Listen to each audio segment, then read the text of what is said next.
could just take the blame. Wish you could say you were wrong. Cause one time will never run. I don't really care. This war's gone on way too long. Wish that the truth would come out. Welcome to, or possibly welcome back to our podcast, A Private Little War. I'm Vinnie Rose, and with me is Kevin Klodzinski. Hello, hello. Today's episode is going to be about the Star Trek Next Generation episode, The Wounded. That was the one with Benjamin Maxwell, and he was going along the Cardassian border, destroying outposts because he suspected they were gearing up for war again. It was actually the very first episode we actually saw and ever heard about the Cardassians. Definitely became one of the best arch nemesises of the Federation. Oh, absolutely. Also, the first appearance of... Mark Alamo.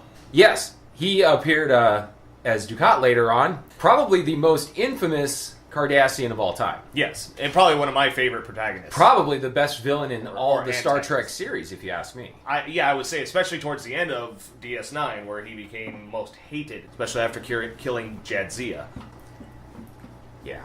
A couple things before we get started. I want to take this time to talk about a few things that we've done to make our games, as just basement gamers, a little more interesting. Most of the time, you're probably just saying, okay, we'll build to 200 points and we'll throw it at each other, or we'll put a planet on there. Well, that's fine, and that's what we did for almost 2-3 years. Now, if you're going to do that still, a couple things I would recommend.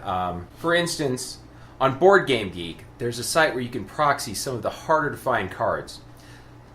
You probably don't use a lot of your 3 attack dice Federation ships because you don't have the money to shell out for, what is it? It was either the Kotter or the Hood that system upgrade, Type 8. That was the Hood. That was the Hood. I think the Lakota had Type 8 or upgraded on it. Type 8 was the Lakota, and upgraded was the Hood. Right. So you probably don't have the money to shell out for any of those prize ships because I think those are some of the most expensive and sought after. But on Board Game Geek, they do have a files section if you look up Star Trek Attack Wing, and you can proxy all those cards. Sure, you're not going to use them in OP play, but there's still a lot of fun, and it will bring back those ships into your fleet. They make them a viable option to use again. Say, for instance, the Hathaway, any of your Excelsior class ships, the Mini Prize, the old Enterprise, and probably even, I don't even own it yet, the refit Enterprise. I believe is the same standard, firing a 3 and adding the systems upgrade enables you to have the better shield as well as an extra tech slot. And then at the same time you can throw on upgraded phasers or Type 8 phasers onto that, boosting you to a 4, which gives you much better options for slinging out an extra hit. And truthfully, you could probably, if you really wanted to, get both Type 8 and upgraded on there and roll out at 5 dice. But for our own personal games, we never did that because of the fact that it didn't seem thematic that the Federation would pour money into putting Sovereign class weapons, aka a 5 dice attack, on a Constellation class like the Hathaway, or even an Excelsior class. They would have upgraded weapons to help them keep up with the times, but they wouldn't have state-of-the-art weaponry to roll, to have that kind of firepower. Yeah, you wouldn't put that on a Reliant class. A Reliant should not ever roll out at a 5. Right. But you could. You and could. Then it gets the extra die at range 1, so you could probably get 6, 7 out of it. Yeah, you could. You could make that a beast. But for thematic purposes as well as for our own purposes, it's easier for us, and it makes more sense to just be firing, at max a 4 on some of those older ships. But those cards, those proxy cards, just open up your game. They also have the ship cards, so say you've been running, you've got the Excelsior, and you've got another Excelsior class ship, but you can't run another name ship. Well, they do have the ship cards on there. You can run the Hood. You can run the Lakota. They also have all of the OP prize ship cards for, I think, everything up to, Klingon Civil War. Yeah, I think that was the last time anybody posted them up there for the most part. But there's a plethora of cards on there, and they're all a lot of fun. The second thing I was going to say is that you can actually go ahead and design your own custom cards. Brings a little extra fun to the game. Put your face on a card template, give yourself an ability, and away you go. I do recommend you try and use an ability that's an existing one, because it can go pretty crazy if you don't. Again, with a lot of cards, the vagueness of a card can really cause a game to just come to a standstill. Yes, and WizKids is a little guilty of that from time to time, but since I'm not a game designer, we've both been guilty of that a lot more. But that's enough about, custom gameplay. I just wanted to touch on that a little bit and maybe help some people bring a little bit more fun to their game if they're getting a little bored with it or anything like that. Because it can become stagnant and stale over time, especially when you're waiting for that next ship pack to come out and so on and so forth from there. Especially if you don't OP, if you just do, friendly gameplay here and there, it can get, stale, I can imagine. You want to boost it a little bit. And come up with your own house rules, too. Oh, yeah. We should touch on that before we move on. We did a couple things like we basically put a cap on captain's skill because it was always just a race.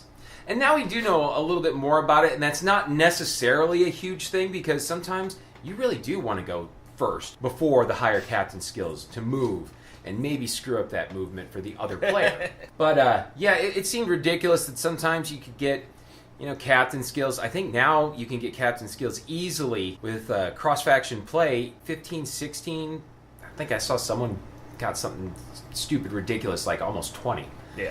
Is it really worth it? Is it really worth it to sink that kind of points into it? Taking the idea that you can only use one resource per game out of the equation because you have to use you could use your fleet commander ability, then you could add on a fleet admiral, then you could put on and then add on your extra, like a Riker to boost you to a +3, or if you're Klingon, your Worf. Or if you have a Klingon captain on any ship, and you have Riker cross-faction, then you have Worf, and then you have, fleet captain. And there you go. And the list goes on and on and on, how you could combine it. But then you don't have any other things on your ship, and then you're... Okay, so you're firing first, moving last. Okay, that's great, but then you're not firing for quality, and you can't do really anything. It does become, one of those things. Also, in the Board Game Geek section, the proxy cards, they do have a lot of the resources. Resources bring a lot of fun to the game. And trying out different resources is just a great way to make yourself a little bit better player and to familiarize yourself with things that, if you're just going into playing OPs, familiarize yourself with what people do. A lot of them are retired now, of course, in OP play. That doesn't mean you can't use them in your regular games. Yeah. Anyway, enough about that. So, we'll read the mission. The Wounded, Mission Overview. Number of players, 2. Special components, 4 objective tokens, and 6 mission tokens. A peace treaty between the Federation and the Cardassian Union has recently been established. Believing that the Cardassians have broken this treaty and are arming themselves, Captain Benjamin Maxwell attacked and destroyed a Cardassian outpost in the Cooler system. Maxwell's unauthorized campaign of vengeance continued as he destroyed 2 Cardassian vessels. The Federation has sent the USS Enterprise D to intercept the USS Phoenix and return with them to Starbase 211 before any more damage is done. The Wounded. Setup. Federation player, you get 50 squadron points, including one and only one ship, which must be the USS Phoenix, with Benjamin Maxwell as captain. Cardassian player, 70 squadron points, including exactly 2 Cardassian ships. Place 1 objective token in each corner of the play area so that there is exactly 4 inches between each token and the 2 edges that the token is nearest. Token 1 north and west edges, token 2 north, and so on and so forth. Place the 6 mission tokens in a stack beside the play area. Players then set up in the standard 2-player game. Special rules. Cardassian outposts. The objective tokens represent Cardassian outposts. These outposts are treated as ships, but cannot attack, move, or perform actions, and have the following stats: primary weapon 0, agility 0, hull 3, and shields 1. The Cardassian ships have been caught off guard by the attacks, and, as such, all of the Cardassian ships' captains and upgrades begin the game disabled. At the start of the game, place a disabled upgrade token on each of the Cardassian players' captains and upgrade cards. The USS Enterprise D. The 6 mission tokens represent the passing of time. At the end of each phase, remove one of these tokens from the game. When there are no tokens left, the USS Enterprise D arrives to end the hostilities and escort the USS Pegasus. Hey, there's a typo. The USS Phoenix, I think they meant to say. Back to Starbase 211. Objectives. Federation player. You win if you destroy 3 or more of the Cardassian outposts before the USS Enterprise D arrives, i.e. all of the mission tokens are gone. Alternatively, you win if you destroy all of the Cardassian ships. For the complete victory, 4 outposts are destroyed. For a marginal victory, 3 outposts are destroyed. Cardassian player. You win if you destroy the Federation ship before 3 or more of the Cardassian outposts are destroyed. For a complete victory, 1 outpost or less is destroyed. For a marginal victory, 2 outposts are destroyed. All right, there you have the setup, the rules, the special rules, and the victory conditions. Now, one thing I will talk about is we played this through once before already. We're going to play it again tonight, but we discovered that unless you build a little extra movement into your builds, it literally, the Cardassians are going to mop the floor with you. You can put Unimatrix shielding on there, immersion shielding. They're still going to get you before you can get off enough shots to even... I think the most anybody destroyed that night was one outpost, which is definitely not even a marginal victory. No. So we're going to go ahead and we're going to play the game again. Should we read our builds? You think right now? No, we'll post the builds up onto this podcast on Facebook, and you can see our builds. I think the tweaks that we've done from the first time to this time around that we're actually going to formulate and play, I think will speak for themselves once we get in. Each one of these podcasts, you'll see our builds. We'll post them up onto the link when we post for the podcast, so you can see what we did. I think also we'll talk about our builds a little bit in the post-game wrap-up. And another thing we'll be doing also during this particular podcast is we'll be having some food for thought while we actually play, so you can hear a couple things here and there of what we encounter as we're playing it. If we remember to do it. If not, that whole thing Kevin just said, you won't hear it, so no, it's all right. Yeah, either way. Anyway, we're going to get to it. We'll see you in a little bit. Do your moves. Well, that'll destroy the outpost. Kaboom! The outpost on an asteroid, like the ones in Bounty Terror. Yep. Kevin destroys his outpost on round 1. His first outpost. Yep, round 1. Cornick the Barbarian. Get out of here, you Cornick. Since I got Ducat missed. Wow. 2 battle stations and 3 blanks. Back up, man! Poor breeze. And you know what? I hear on all these podcasts, it's very rare. You can roll at least 5 times before it comes up to 50%. It blows me up every time! So, let's clean up. And, Can't fire? Oh, I can. I should, because I might blow up next round. Hey, look at that! Fucking secondary weapons fail me again! Hey, for once, I didn't blow up! Oh, hi. I didn't blow up. It's a sweat hog shit, man. It didn't blow up. I have no idea why I just did John Travolta from Welcome Back, Kotter, but... but I take the auxiliary. Up your nose with the rubber hose, Mr. Ducat. Was he drunk on love? No! He was drunk on gin! He's almost to his marginal victory. Oh, hi. Moose and Squirrel are going to win. This is the longest I've stayed alive with a Warp Core breach, in all honesty. And that's going to really cut down the effectiveness of my build. Of course, blowing up will too. But,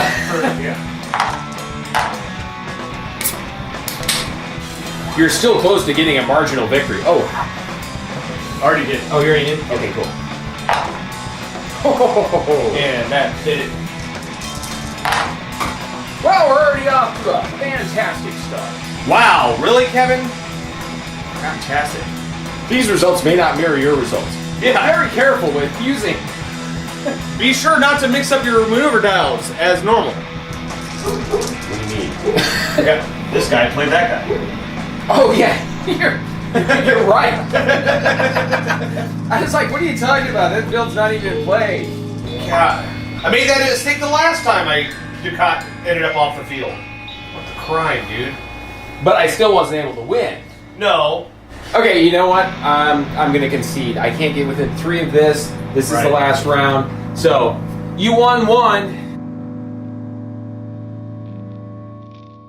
Welcome back. We just finished up 2 hours of gameplay, and what you heard was that 2 hours of gameplay condensed into 3 minutes. Also, things you may have heard were a very bad John Travolta impression, Kevin flying Gul Dukat off the board, oh, and a lot of extraneous laughter. Yes. Laughter is the necessity to these games. Otherwise, I think we'd probably strangle each other. Yeah, we try and do that on the board anyway. Yeah, indeed. Which we did on both occasions this game. This mission, it was really hard to get. I think it's almost impossible to get a complete victory by destroying the outposts. Yeah, I don't see any way you possibly could, unless you use something like warp jump that allows you to bounce around the field quickly. Well, even warp jump in this situation wouldn't really cut the bill because the Cardassian outposts are listed, they're considered ships. Yeah. So with warp jump, you can't warp within 3 of something, so it's going to get you just outside of 3. It's not going to do you any good, and then you miss that combat round. So, yeah, it's really, really hard to get that. Both Kevin and I did try for that objective, and we both... You had 3, you got to 3 I got outposts. to 3, so I got the marginal victory out of it, yeah. playing on the Federation side. We did learn some things. Movement is... Well, you said it before, but movement is super important. When you're playing Federation, especially when you're stacking the deck for Phoenix, you got to add up extra movements onto this. I used Transwarp Drive, which just played heavily on that. Allows you to really get out of range real quick from the Cardassian ships and get you closer to the objectives. Yeah. I think overall, too, we've learned how important movement is overall in the game. Yes. The last 2 that we've done has really taught us that. And honestly, all we've ever been doing up until this point, we've been coming up with different ways to just throw X amount of points against Y amount of points. And this has really taught us a lot in tactics and everything else. So, yeah. Card play especially, because before when we would play, we'd all go for how much we can throw out. We'd stack our ships for firepower. Damage, quality. Yep. And turn action economy. And action economy, yeah. A lot of try and get as many static things in there as you could. And actions are really important, too. Sometimes having the right action, other than just taking a ship's action and a target lock battle stations combo. I mean, that's a great combo, don't get me wrong. But the right action at the right time can pay off dividends. I wish it could pay off my loan. I wish I could pay off my life. Yeah, Kevin and I both, we're not really going to get into the builds. They weren't super important. I had Sulu's Daughter, which when you get hit, it allows you to make another up to 3 move. And that was when Kevin flew Dukat off the board, so no one shot at me, so I didn't get any extra movement. Which, for me, it happens whenever I play Dukat when it's in a small engagement. Somehow I forget and end up flying him off the field. Dukat doesn't like to play the game. I get he just likes to get out of harm's way. Dukat plays by his own rules. Indeed. So that's really it. I hope that this episode was a lot more concise and coherent than the last episode. We kind of just threw that one together to get started. I think we've got our talking points a little bit better for you now. Before we go, we'll talk about one last thing, of course. Warnog of the Week. This week's entry is by Lord Hobo Brewing Company, and it's called Boom Sauce. Boom Sauce. It's an IPA, 7.8%. I'm not sure where Lord Hobo. I'm not sure where Lord Hobo Brewing is from. Woburn, Massachusetts. Oh, okay. Yeah, Boston. It's a really good beer. Definitely very citrusy. Citrusy. There's a little dank in the background. A lot of sediment. A lot of sediment. If you're a beer aficionado, you could probably scrape it off your tongue. Definitely, overall, very solid beer. Yep. Definitely priming us for Discovery. Discovery! That's what we're doing after gaming tonight and recording this. Yep.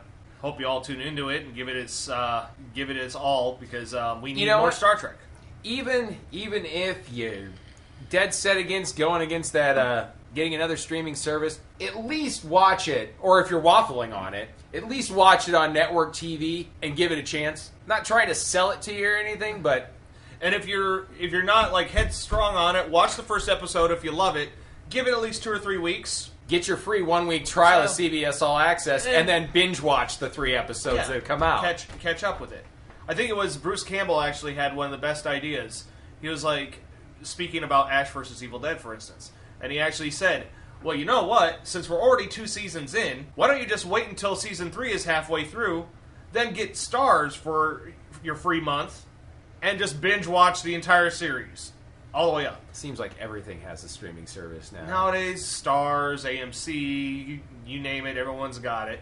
CBS will definitely have my money for a while because I definitely want to watch Discovery. Well, I suspect some of Star Trek in the U.S. will be leaving Netflix in favor of it all being on CBS. Which will be fine, because since I'm paying for the subscription, I will use it. Yeah. And also, to throw another plug to another Star Trek faithfulness that's out there, Orville's actually been very good. You know, it took a little while for them to kind of fill into it. And I hear a lot of people saying, oh, this is just fake Trek. Yeah, that's kind of the point. Yeah. It did definitely take them a while to get the balance between the humor's not being bits in the middle of a sci-fi show. Right. It's not like you're watching a Family Guy episode in space. And they've worked on that. The last couple episodes have definitely parred, better with how a Star Trek episode would go. The one thing that a lot of people are out there saying, well, it could deal without the very rough humor. Like, for instance, a lot of people blew up about the pot brownie. The one part that I saw in the last episode was the sludge monster or sludge officer on the ship, or Norm Macdonald throwing a sludge penis into the joke. That was comical, and I thought it was refreshing. But at the same time, you have all those Star Trek Nazis. They're like, no, that's not what Star Trek's about. Well, that's right. This is not Star Trek. It's meant to be a spoof on Star Trek while still paying it a little bit of tribute. And it does play very I don't think they've hit the place in my heart that Galaxy Quest has, but they're getting there. And I think if you give it some time, it'll be all right. I'm waiting for a few more Star Trek guest stars to fill the plate. Well, the fact that Penny Johnson's in there, and I was just surprised to see her. I was like, oh, it's... And I think there Cassidy. There was an episode, either last episode or the second episode, that they actually hinted that she had done this before. I think I remember just a comment that she has been on a starship before and all that, and kind of paying homage to her. I had to. Well, we know where I was going with that. I was surprised because at first I thought the android science officer was actually voiced by Brent Spiner, but it's not. It's not. But it sure sounds like. Oh yeah, they picked a good part for that, especially somebody who has the voice to play. I also like that even though they're throwing a lot of humor into the mix, they're actually dealing with issues that are prevalent today. Last episode, especially. I mean, catching a good portion of it, it was definitely very, very political when it comes down to it. The rights of another species. Socially political. Socially political, yes. Yeah. On that note, we'll leave you to enjoy your evening, morning, afternoon, middle of the night, whatever it is for you there in podcast land. And until then, we'll see you in Stovacor.